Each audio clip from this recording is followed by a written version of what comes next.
तुम शांत करो, कोई शोर नहीं। लोग कहते हैं बहुत शोर है दुनिया में, लेकिन तुम्हारे मन में अगर शांति है, तुम शांत करो तो तुम्हारे लिए कोई शोर नहीं है। हम अपने को जैसा बना लेंगे, हमको संसार वैसे ही दिखेगा। दादाजी ने बोला कि अगर तुम अपने को अकर्ता मान लो तो तुमको लगेगा सारी सृष्टि में कोई कुछ नहीं करता, सभी अकर्ता हो गए हैं। अगर तुम अपने को वास्तव में अकर्ता जानोगे तो तुमको लगेगा सारी सृष्टि में सब अकर्ता है। सब सृष्टि जैसे स्ट्राइक पे चली गई, कोई कुछ कर ही नहीं रहा है। जब तक हम करने वाले बनते हैं तब तक हमको और लोग भी करने वाले दिखते हैं। और हम करने वाले कब नहीं बनेंगे?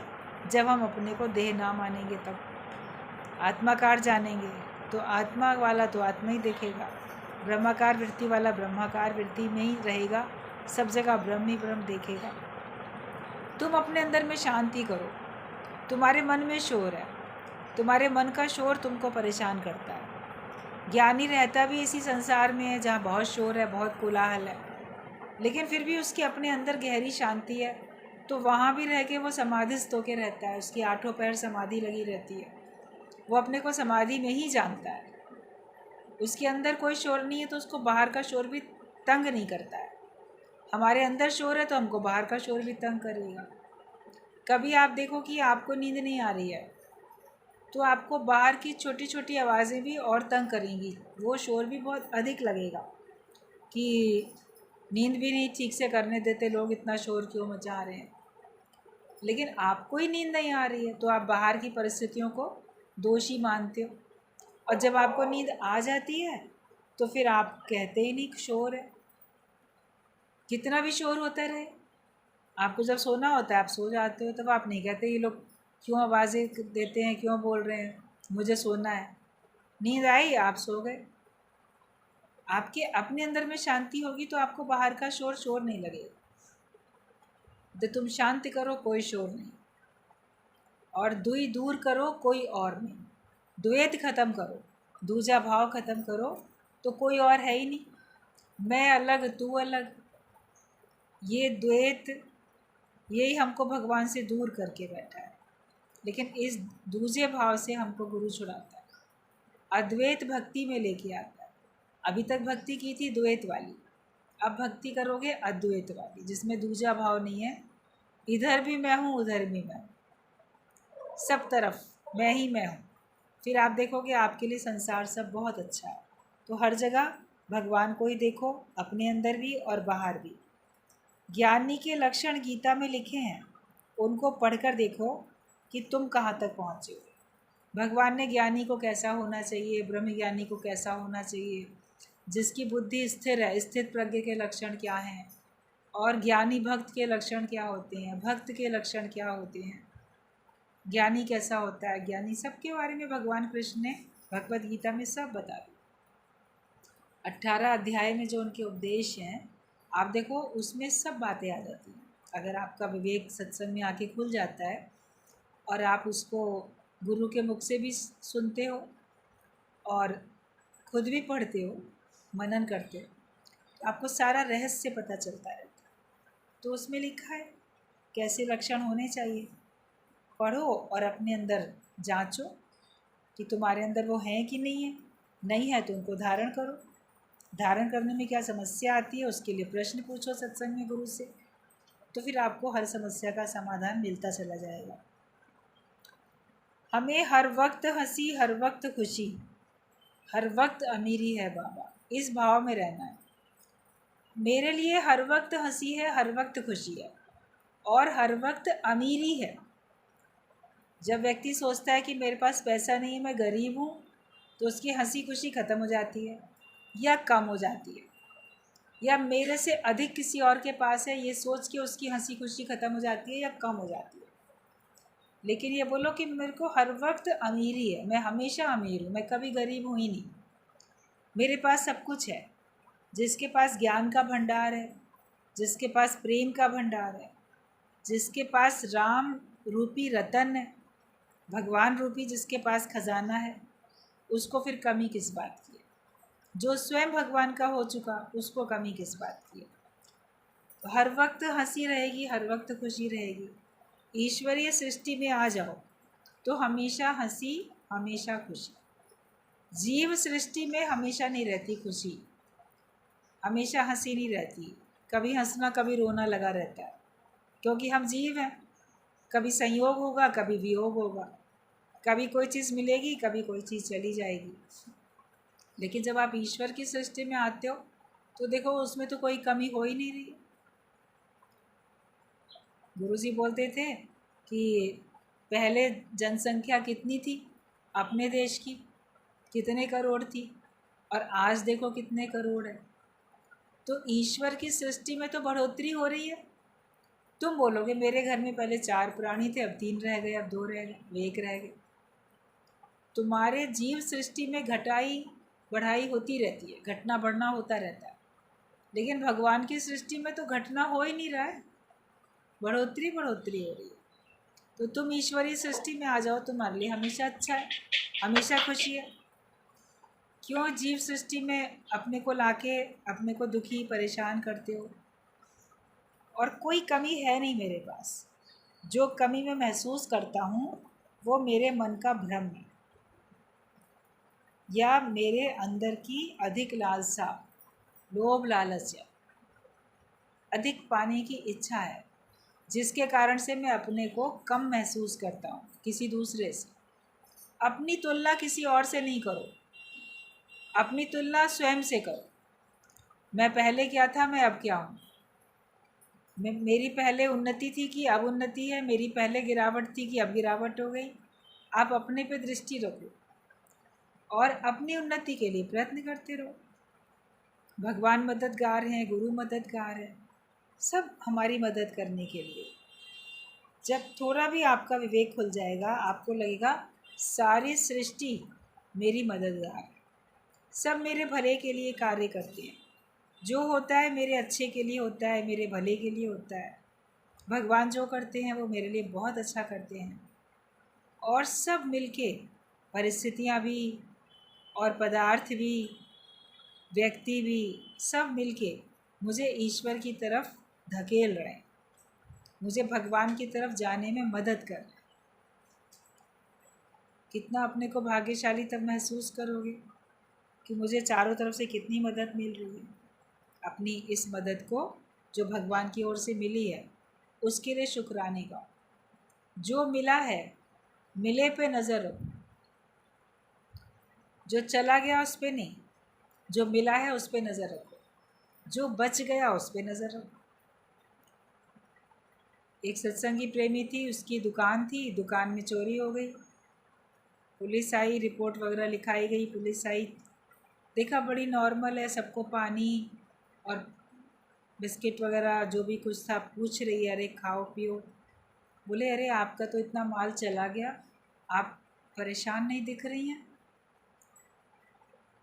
क्योंकि जगत वाले सोचते हैं ना, लोग बड़े हाय हाय करते हैं, परेशान होते हैं, इतना नुकसान हो गया। वो बोली कि मेरा 1 लाख का माल था इसमें भरा हुआ, और उसमें 60 लाख का चोरी हो गया, लेकिन 40 लाख का बच भी तो गया ना। मैं उस बचे हुए का शुक्राना गा रही कि कम से कम सारा नहीं दुकान खाली हुई, आधे से थोड़ा सा ज़्यादा भी गया, मगर काफ़ी मेरा बच तो गया। अगर ये भी सब चला जाता तो नुकसान था, लेकिन गुरु ने कहा है बचे हुए का शुक्राना मानो, जो बच गया उसका शुक्र मनाओ। शुक्र है इतना तो बच गया, हमारी आयु जितनी बच गई है उसका शुक्राना गाएं। बहुत तो चली गई। आप हमेशा ये बात याद करके दुखी रहो, मेरा बहुत समय चला गया, मेरा बहुत समय चला गया, बर्बाद हो गया मेरा समय, नासमझी में या दुर्भाग्य के कारण से मेरे समय का फेर ऐसा रहा कि मुझे कष्ट मिला, काफ़ी मेरी आयु ऐसे ही चली गई। तो उसको याद करके आज का दिन भी तो व्यर्थ गंवा रहे। चला गया ठीक है, पलट के वापस नहीं आ सकता बीता हुआ समय, कोई किसी को उसका बीता हुआ समय वापस नहीं दे सकता है। लेकिन जो बच गया उसका सदुपयोग करना तो गुरु सिखा देता है, वो तो सीख जाओ। अगर उसके बचे हुए का भी सदुपयोग नहीं करोगे तो बहुत गया, ये भी जा रहा, ये भी चला जाएगा। जैसे वो बिना कोई लाभ पहुंचाए आपका समय चला गया, तो ये बचा हुआ समय भी आपको बिना कोई लाभ दिए ऐसे ये भी चला जाएगा। तो जो समय आयु बच गई है उससे तो हम लाभ ले लें, उससे तो हम ज्ञान प्राप्त कर लें। जीवित व्यक्ति ही तो ज्ञानवान हो सकता है, जीवित व्यक्ति ही तो मुक्ति का निश्चय कर सकता है और मुक्ति के आनंद को अनुभव कर सकता है, वरना तो शरीर चला जाएगा, फिर आपको दोबारा जन्म लेना पड़ेगा। पूर्ण ज्ञानी होने के लिए हमको फिर दोबारा जन्म लेना पड़ेगा। तो अब दोबारा जन्म नहीं लेना, जो जन्म ये है मेहनत इसी में कर लो। सब हमारे चारों तरफ हमारे फेवरेबल कंडीशंस हैं, सब हमारे लिए अच्छे के लिए, इसलिए हर वक्त हंसी हर वक्त खुशी में रहो और जो बच गया उसका शुक्राना मान के कार्य करो। पहले नहीं कर पाए अब करो। किसी कारण से नासमझी से कोई पहले पढ़ाई ठीक से नहीं कर पाता है या कुछ और सीखना चाहता है, नहीं सीख पाता है, तो अब वो कर ले, अब सीख ले। अभी तो आयु है, सीखने के लिए कोई उम्र कम थोड़ी होती है। तो इसके लिए हमें जो बचा है उसका हमें शुक्राना मानना है और हर वक्त हंसी में रहना है, हर वक्त खुशी में। एक पल भी ऐसा ना आए जो मेरी हंसी खुशी ख़त्म हो जाए। कितना भी नुकसान पड़ जाए, बोलो मैं तो बच गया ना, अभी मैं बच गया तो मैं वापस बना लूँगा फिर से। हिम्मत रखेंगे तो भगवान मददगार है। कुछ नुकसान आपका जितना हुआ आप हिम्मत रखोगे तो फिर आपको मिल जाएगा। अब प्रारब्ध में होगा तो हिम्मत रखोगे तो मिलेगा ही मिलेगा। ज्ञानी भाग्य के भरोसे रहता है, लेकिन भाग्य के भरोसे हाथ पे हाथ रख के बैठता नहीं है। वो पुरुषार्थ करता रहता है, लेकिन फल जैसा मिलता है उसमें संतुष्ट रहता है, उसमें असंतोष नहीं रखता। मैंने इतनी मेहनत की, मुझे क्या मिला, मैंने इतनी ज़्यादा मेहनत की, मुझे कम मिला। उसने मेहनत की, पुरुषार्थ में कोई कमी नहीं रखी, फिर जो मिला उसमें फल में वो भाग्य को देखता है। कर्म करने में भाग्य को नहीं देखता, पुरुषार्थ करने में भाग्य को नहीं देखता, लेकिन पूरी मेहनत करने के बाद भी जो उसको फल मिलता है उस फल में वो अपने आप को संतुष्ट रखता है कि ठीक है, भाग्य में इतना ही था, इतना ही मिला। हमेशा कहाँ भाग्य को लगाना है, कहाँ पुरुषार्थ को लगाना है, इस बात को अच्छी तरह से हमें समझ लेना चाहिए। ये भगवान की बड़ी कृपा है कि आज हम इंसान के रूप में हैं, मनुष्य चोला मिला है, भगवान की बड़ी कृपा है। कभी दूसरा चोला भी मिलेगा या मिला था, असावधानी रखोगे तो फिर मिल जाएगा। इतनी 84 लाख योनियाँ हैं। आप जू में जाओ, आपको तरह तरह के जानवर दिखते हैं बाड़े में बंद, कहीं हाथी, कहीं शेर, कहीं कुछ पशु पक्षी। आप तो उनको देखने वाले बन के, आप तो किसी पिंजरे में बंद नहीं हो, वो लोग सब बंद हैं और आप उनको सबको देखने जाते हो। लेकिन ये सोचो, देखते समय चाहे जू में जाओ या जहाँ घर में रहते हो, चारों तरफ जो और दिखते हैं, ये देखो कि कभी वो आप भी बने थे। 84 लाख योनियों में कभी आप भी वो बने थे, और अब अगर असावधानी रखी तो उन्हीं में से कुछ फिर बन सकते हैं। तो क्या फिर उनमें से कुछ बनना चाहोगे?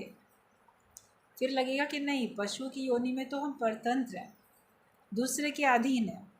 मनुष्य योनि में तो हम अधीन नहीं है, मनुष्य योनि में तो हम कुछ भी चाहे कर सकते हैं, श्रेष्ठ है। सबसे श्रेष्ठ हमको मानव तन भगवान ने दिया है। 84 लाख योनियों में सबसे ज़्यादा श्रेष्ठ मनुष्य योनि है।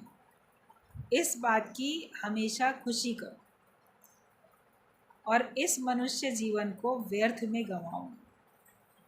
दुख में, चिंताओं में, परेशानियों में, झंझटों में या आलस्य में, प्रमाद में, माया इकट्ठी करने में, माया में सुख ढूंढने में, इसमें नहीं गंवाओ अपना समय। शाश्वत जो सुख है, सदा रहने वाला जो सुख है, उसको पाने में अपना समय दो। बाकी तो जो आपका समय है प्रारब्ध अनुसार, आपकी नौकरी, बिजनेस, घर के काम जो भी आपके सामने हैं वो हो रहे हैं अपने जीवन यापन के लिए। सबको अच्छाई का रास्ता दिखाओ और खुद भी अच्छाई के रास्ते पे चलो। हर एक को अच्छे रास्ते पे चलना है, खुद भी दूसरे को भी चलाना है। एक ये काम है हमारा मुख्य काम, बाकी जो भगवान ने सामने दिए उनको हम खुशी से करते चलें। उलझो नहीं कभी भी, हमेशा जीवन अपना बहुत प्रसन्नता में, आत्म मस्ती में मस्त होके बिताएं। तो भगवान की कृपा है कि आज हम इंसान बने, वरना कुछ भी कर्मानुसार आपको कुछ भी और योनि भी मिल जाती, सुख दुख तो वहाँ भी आपको मिल जाते। लेकिन मनुष्य जन्म पाके इंसान बन के अगर करतूत पशु के जैसे करें तो इंसान होने का क्या फ़ायदा है। करतूत पशु के मानुष जात, लोग पचारा करे दिन रात। करतूतें हमारी पशु से भी गिरी हुई हों, हम दुनिया में व्यर्थ के काम करते रहते हैं, तो फिर इस मनुष्य चोले का मतलब क्या। इससे हम कोई महान कार्य कर सकते हैं। विवेकानंद ने बोला है कि तुम्हारा जन्म महान उद्देश्य की पूर्ति के लिए हुआ, छोटे मोटे काम करने के लिए नहीं हुआ। छोटे मोटे काम तो तुम कर ही रहे हो, माया के काम तो तुम करते ही हो, सारे संसार करता है। लेकिन तुम ये मानो कि कोई और महान उद्देश्य के लिए भगवान ने तुमको दुनिया में भेजा है। तभी तो सत्संग मिला, सबको ब्रह्म ज्ञान मिला, गुरु मिला, ब्रह्म ज्ञान मिला, विवेक खुला, अंदर से एक लगन लगी परमात्मा को पाने की, ज्ञानवान बनने की अंदर में लगन लगी, वरना किसी के मन में नहीं लगती है। अभी जैसे गुरु जी की वाणी में चल रहा था, आप बोलोगे घर में से किसी फैमिली मेम्बर को चलो तुम भी हमारे साथ सत्संग में चलो, बोलेंगे हम नहीं जाते, तुम ही जाओ, तुम्हारा ही सत्संग है, तुम्हारा ही गुरु है, तुम्हारा ही सत्संग है, हम तो नहीं जाएंगे। तो किसी को सत्संग में जाने की लगन लगती है, कितने सौभाग्य की निशानी है। किसी के कहने से कोई चल पड़ता है तो ये बड़े सौभाग्य की निशानी है। घर में माँ अगर बोलती है बच्चों को, बेटा या बेटी को चलो सत्संग में, और वो चल पड़ते हैं, तो ये बोलो भगवान की बड़ी कृपा है कि हमारा मन हो गया चलने के लिए। या सास अगर बोलती है बहू को, पोता पोती को, किसी को दादी बोलती है, या पति पत्नी को कोई एक दूसरे को बोलता है, परिवार में जो भी रहते हैं उनमें से जो भी कोई एक सत्संग में आता है और वो बाकी लोगों को अगर सत्संग में चलने के लिए बोलता है और वो चल पड़ते हैं, तो ये भगवान की बड़ी कृपा है। वरना कोई कहते रहो नहीं भी जाता। तो मन अगर हमारा इस तरफ मुड़ गया, ये भी तो भगवान ने हमारे पर बड़ी कृपा की। इस बात का हमें कितना शुक्राना मानना चाहिए। अपने कर्म हमको हमेशा अच्छे रखने हैं। जो भी कार्य करो लगे कि हाँ ये मनुष्य के करने योग्य कर्म है। जो ना करने वाले कर्म हैं, निषिद्ध कर्म हैं, उनका हमेशा त्याग करो। करने योग्य कर्म ही करो। क्या करना तुम्हारे लिए उचित है, अनुचित कभी भी हमें करना नहीं है। सब शास्त्र भी सिखाते हैं, गुरु भी बताते हैं, और जो अच्छे संस्कारी लोग होते हैं वो भी औरों को सही शिक्षा देते हैं, क्या करना है क्या नहीं करना है। यूँ तो दुनिया में गलत रास्ते पे ले जाने वाले बहुत हैं, बहकाने वाले, भड़काने वाले, भटकाने वाले बहुत हैं, गलत शिक्षा देने वाले बहुत हैं। उनकी बातें सुन के प्रभावित होके मनुष्य गलत रास्ते पे चलता है। लेकिन अच्छी लोगों की अच्छी बातें सुन के भी तो हम अच्छे रास्ते पे चल सकते हैं या दूसरे को चला सकते हैं। हिम्मत हमें हार के नहीं बैठना, निराश होके नहीं बैठना। अपना काम है अच्छाई को फैलाना, वही अच्छाई हम सत्संग के वचनों के रूप में सबको सब तरफ देते जाएं, सब तरफ फैलाते चले जाएं। सारी दुनिया एक आईना है, इसमें सिर्फ मनुष्य ही अपना आप देखता है, बाकी तो सब दूसरा देखते हैं।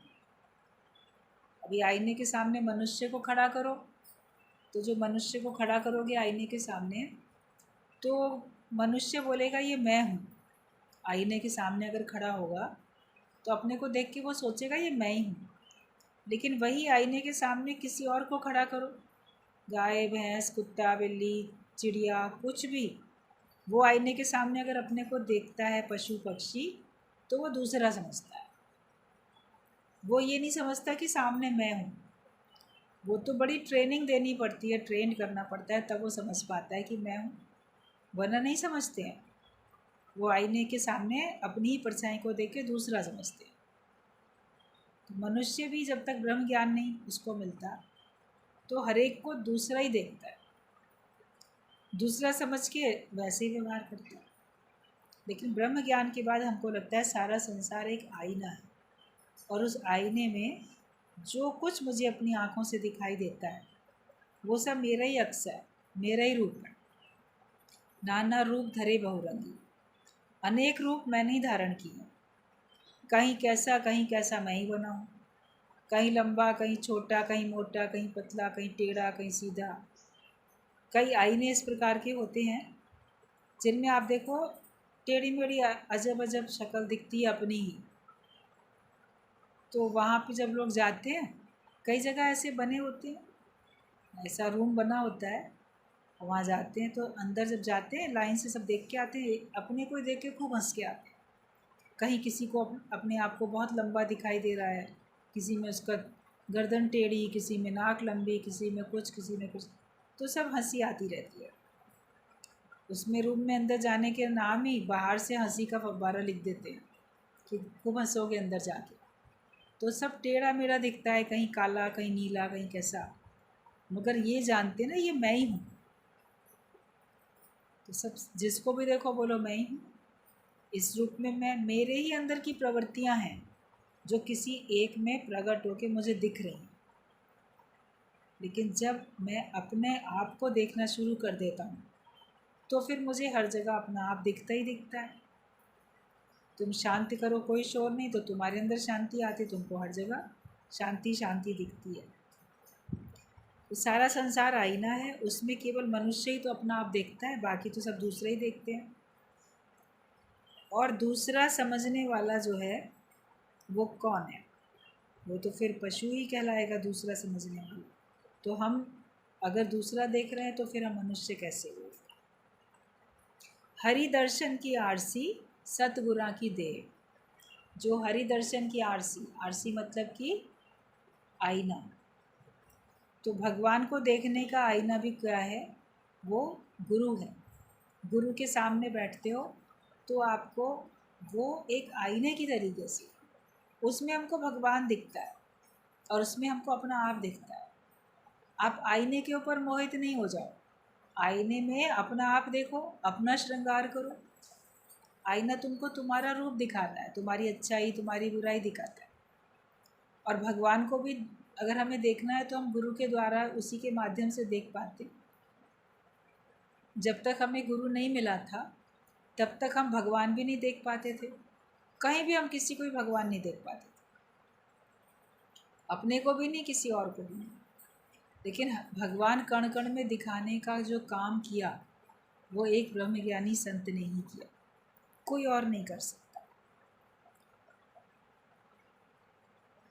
अवतार के आने का एक ही मतलब है कि वो तुम्हें आदर्श दिखा सके। जगत में जो भी अवतार आते हैं वो आते हैं अपना आदर्श दिखाने के लिए। राम अवतार हुआ, राम के रूप में भगवान आए, उन्होंने अपना एक आदर्श स्थापित किया कि मर्यादा कैसे की जाती है। मर्यादा पुरुषोत्तम राम के रूप में उन्होंने अपना आदर्श दिखाया कि अगर मर्यादित होके तुमको रहना है तो तुमको इस हद तक मर्यादा करनी पड़ेगी।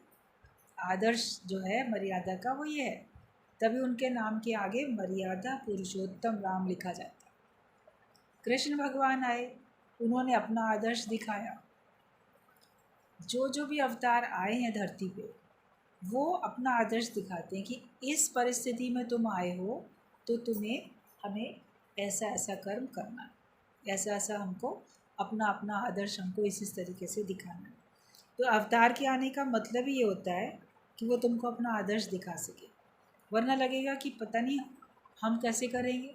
जब तक किसी और को आप उसी तरह से कार्य करता हुआ नहीं देखोगे तब तक खुद भी कैसे कर सकते। तो अपने आप को पहले सीखने के लिए, सिखाने के लिए किसी और की तो ज़रूरत पड़ती ही पड़ती है। तो गुरु के रूप में आता है भगवान। बाहर का जगत सुखदाई है पर तुम्हारा मन रचित संसार तुम्हें दुख देता है। अवतार आते हैं जीवन में, उनके भी बाहर से कष्ट दिखते हैं, लेकिन जो भगवान की सृष्टि में रहता है वो खुश रहता है। अभी कृष्ण भगवान का तो जन्म ही जेल में हुआ। उनके जन्म से पहले ही उनके शत्रु तैयार थे उनको जान से मारने के लिए, और लगातार प्रयास करते भी रहे। भगवान ने दिखाया कि कैसे बचे और कैसे उन्होंने अपने को बचाया और कैसे उन्होंने सबका संहार किया। सब अपनी अपनी लीलाएं दिखाते हैं।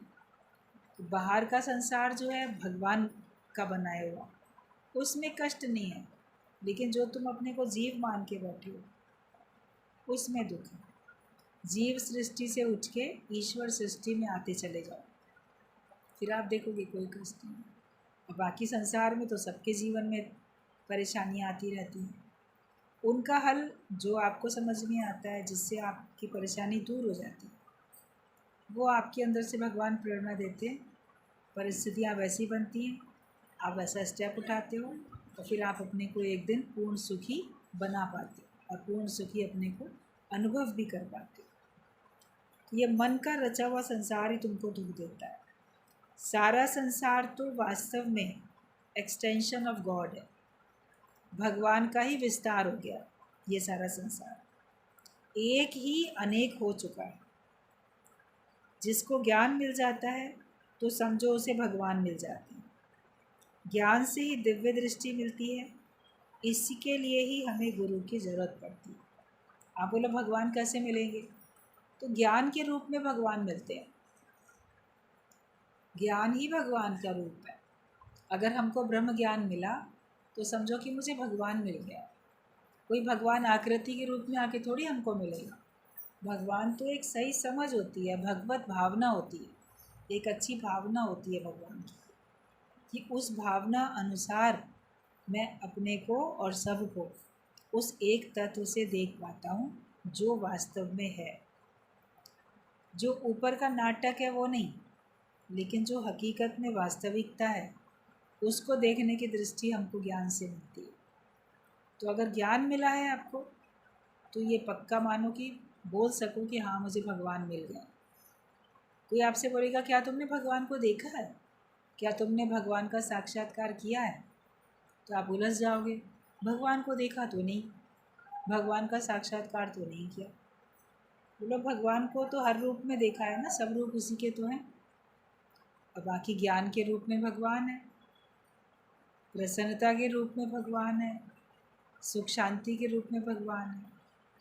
भगवान ने भगवत गीता में अपनी विभूतियों का वर्णन किया है। इनमें मैं हूँ, इनमें मैं हूँ, मुख्य मुख्य बातों में बोला है ना। और उसके बाद कहा है कि कहाँ तक मैं अपनी विभूतियों का वर्णन करूँ, जो कुछ दिखाई देता है वो सब मैं ही बनाऊँ। तो फिर आप अपनी आँखों से जो कुछ देखते हो, जो अनुभव करते हो, वो सब भगवान ही तो है। तो क्यों नहीं कह सकते कि हमने साक्षात भगवान को देखा है। जो एक अवतार आए, जिस रूप में आए, उनकी तस्वीर हमने मान ली भगवान है, या जिनको हमने अपना शास्त्र अनुसार जिनका रूप का वर्णन सुना, उस रूप को जान लिया कि वही भगवान है। हकीकत में तो सारे ही रूप उसी के हैं। तो कभी भी उलझो नहीं, कह सको कि हाँ हमने साक्षात्कार किया है, हमने साक्षात भगवान को देखा है, मतलब साक्षात भगवान का मैंने अनुभव किया है। तो फिर कोई भी आपको कभी उलझा नहीं सकेगा। भगवान की दृष्टि में सब एक है, हमारी दृष्टि में क्यों नहीं सब एक है। भगवान की नज़र में सब एक है, हमारी नज़र में ये हमारा देश, वो दूसरा देश, वो ये देश, ये मेरा धर्म, वो दूसरा धर्म, मेरी जाति दूसरी जाति, हमारी दृष्टि में अलग अलग है। लेकिन बनाया भगवान ने सबको, और सब उसका एक रूप है। वो तो सबको अपना ही करके देखेगा, अपनी ही बनाई हुई कलाकृति करके देखता है। भगवान की दृष्टि में भेद नहीं होता, तो भगवान के भक्त की नज़र में भी फिर भेद नहीं होना चाहिए। कोई नई बात कभी भी नहीं होती है, जो होता है वो पहले से हो चुका होता है। तुम्हारे साथ नहीं हुआ, किसी और के साथ हुआ। आपके साथ जब कोई पहली बार कोई घटना घटती है, बहुत ख़राब लगता है, दुखी होते हो, परेशान होते हो। लेकिन वही सारी अच्छी बुरी घटनाएं औरों के साथ भी तो घट चुकी हैं, जब से सृष्टि बनी है तब से। और सूर्य उन सब का साक्षी है। जो सूर्य बना, सूर्य की उत्पत्ति हुई, तो सूर्य उन सब का साक्षी है। वो सबको देख रहा है, किस किस के संग कौन कौन सी अच्छी बुरी घटना घटी। आप भी साक्षी होके देखो, औरों को देखो। जो कुछ आपके साथ अच्छा या बुरा हुआ, क्या वो अच्छा या बुरा औरों के साथ नहीं हुआ है? औरों के साथ भी हुआ है। जब समय आया, कर्मानुसार तुम्हारे साथ भी हो गया। फिर आदर्श अवतार का देखो, गुरु का आदर्श देखो। उन सब में कैसे उसने अपने आप को शांत रखा, स्थिर रखा। वैसे ही हमको भी शांत और स्थिर रखना है। चैलेंज होते हैं ना लाइफ में, उनको एक्सेप्ट करना पड़ता है, और उसमें हमको जीतना है, हारना नहीं है। उसमें हमको जीतना है। चैलेंज को वही एक्सेप्ट करता है जो जानता है कि मैं इसको जीत लूँगा। कहते ठीक है, हम कर लेंगे ऐसा, क्योंकि उसको अपने में पूरा कॉन्फिडेंस होता है और वो कर भी पाता है। फिर तपन के बाद ही तो ठंडक का मज़ा होता है। जब बहुत आग तपती है, एकदम गर्मी, उसके बाद ठंडक का आपको मज़ा आता है। अभी गर्मी बहुत है, गर्मी बहुत है। फिर जब ठंडा मौसम आता है, सब लोग को अच्छा लगता है। फिर बहुत ठंड है, बहुत ठंड है, अब बर्दाश्त नहीं हो रही है। फिर गर्मी आती है तो वो अच्छी लगने लगती है। फिर बहुत गर्म होने लगता है तो फिर ठंडे की ज़रूरत पड़ती है। तो बड़ी तपन हुई, माया में आपको बड़ी आग जली। बिना आग जले संसार, बहुत माया में आग जलती है। तो उस अग्नि के बाद जब हमको शांत शीतल ज्ञान का प्रदेश मिलता है, शीतल छाया हमको भगवान की सत्संग की मिलती है, तो फिर हमको बहुत आनंद आता है। ये संसार में सब तप के जल के आते हैं और सत्संग में बैठते हैं तो उनको लगता है जैसे बहुत मेरे को एक घना पेड़ ऐसा मिला जिसकी मैं छाया में बैठा हूँ, और मैं जगत के तापों से बच गया, मैं दुनिया के तापों से बच गयो। आनंद भयो रामा, आनंद भयो। अगर तपन नहीं होगी तो ठंडक का भी आनंद नहीं ले पाओगे। कष्ट नहीं आएंगे तो उसके बाद उनके निवारण के बाद जो आपको सुख संतोष मिलेगा, उसका भी आप अनुभव नहीं कर पाओगे। तो जो भी होता है वो सब मेरे भले के लिए होता है। धीरज से तुम आगे बढ़ते चलो। जब तुम्हारे ऊपर किसी भी तीर का असर नहीं होगा तो तीर चलाने वाला तीर चलाना बंद कर देगा। मतलब कि कोई भी कष्ट आता है किसी के भी द्वारा, भगवान के द्वारा आए, निराकार के द्वारा, प्रकृति के द्वारा, या भगवान के बनाए हुए किसी भी रूप के द्वारा, तो फिर जब कोई भी रूप में आता है तो फिर आपके ऊपर उसका असर नहीं होता है। आप स्थिर रहते हो, आप शांत रहते हो। तो फिर आप देखोगे कि फिर आपके ऊपर तीर चलने बंद हो जाते हैं। मतलब वो परीक्षाएं आनी फिर आपको लगता है कि जैसे अब आ ही नहीं रही, क्योंकि आपके ऊपर तो उसका असर हो ही नहीं रहा। कोई आपको मान लो कुछ कटु शब्द बोलता है और फिर उसके बाद आप तो मस्त रहते हो तो अपने आप ही बोलना छोड़ देते, इस पे असर तो होता नहीं, इसको बोलने से मतलब क्या। तो परिस्थितियों के भी, विपरीत परिस्थितियों के तीर भी उसी को लगते हैं जब तक वो उनसे विचलित होता रहता है। लेकिन जब वो उनको सहना सीख जाता है तो उसके बाद उसको लगता है जैसे अब मेरे ऊपर कोई विपरीत परिस्थिति आ ही नहीं रही है। तुम अपनी हार कभी नहीं मानना। तुम्हारी हार कभी होती भी नहीं है, तेरी हार भी नहीं है तेरी हार, कि तुम अपनी हार कभी नहीं मानो, और तुम्हारी हार तो कभी होती भी नहीं है। तेरी हार भी नहीं है तेरी हार। उदासी मन काहे को करे। तुम्हारी हार कहाँ होती है? देखने में आता है ये हारा वो जीता, लेकिन मुझ आत्मा में तो कभी हार होती नहीं, और हार कभी मानो भी नहीं। मैं जो है उसमें मैं जीत ही गया हूँ। बाहर से देखने में आया मैं नहीं जीता, ये अंदर से मैंने अपने स्वभाव को जीत लिया, अंदर से मैंने अपने व्यवहार को जीत लिया, अपने मन को जीत लिया। स्थिर रहे ना, विचलित नहीं हुए। अज्ञानता को जीता हमने, विकारों को जीता, मन को, माया को, सबको जीता, तो जीत तो हुई। हमेशा ज्ञानी जीत में ही रहता है, उसकी हार फिर कभी होती ही नहीं है। तो तुम अपनी हार कभी नहीं मानो, हम हर बात में जीतते ही हैं। हर एक की अपनी अपनी सृष्टि है, हर एक का अपना अपना मन रचित संसार। तुम अपने मन के संसार को गुम कर दो तो तुम पाओगे कि तुम आज ही सुखी हो। अपने मन के संसार को गुम करना, मन हमको बहुत नाचना चाहता है और उसी वजह से हम अपने को दुखी महसूस करते हैं। मन ने हमको बहुत भटकाया, मन ही हमको अच्छा बुरा दिखाता है। लेकिन यही मन जब हमारा ज्ञान के बाद मित्र बन जाता है तो यही मन हमको ईश्वर से मिला के योग भी हमारा लगा देता है। मन से ही मिल जाते हैं भगवान कभी कभी। तो अपने इस मन को ज्ञानवान बनाओ, अपने स्वयं को ज्ञानवान बनाओ। अपने अज्ञानी मन ने पहले जगत जो छोटा छोटा अपना अलग बनाया था, उस घेरे से हटो। जो अपना अलग अलग घेरा नहीं बनाता है तो सारे घेरे फिर उसी के ही हैं। ज्ञानी अपना कुछ नहीं बनाता, तो वो सबका है, सब उसके हैं। आप अपना अलग अलग बनाते हो तो आपका केवल उतना सा दायरा रह जाता है। विशालता में आ जाओ। गुरु का काम होता है हमको विशालता में लेके आना। ब्रह्मज्ञानी हमको विशालता में ही लाता है। केवल मैं मेरे की दुनिया ही तुम्हारी नहीं है, लेकिन भगवान की बनाई हुई सारी सृष्टि तुम्हारी है। वो सब तुम्हारा अपना आप है। उसको सबको अपना आप जान के सबके साथ बहुत कंफर्टेबल फील करो और सबके साथ बहुत सहजता से और आराम के साथ रहो। फिर आप देखोगे आपके जीवन में कभी कोई कष्ट है ही नहीं।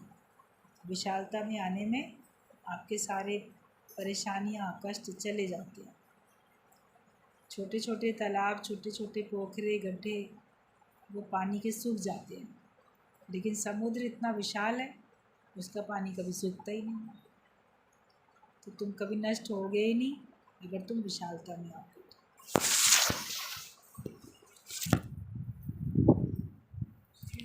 विशालता में आने के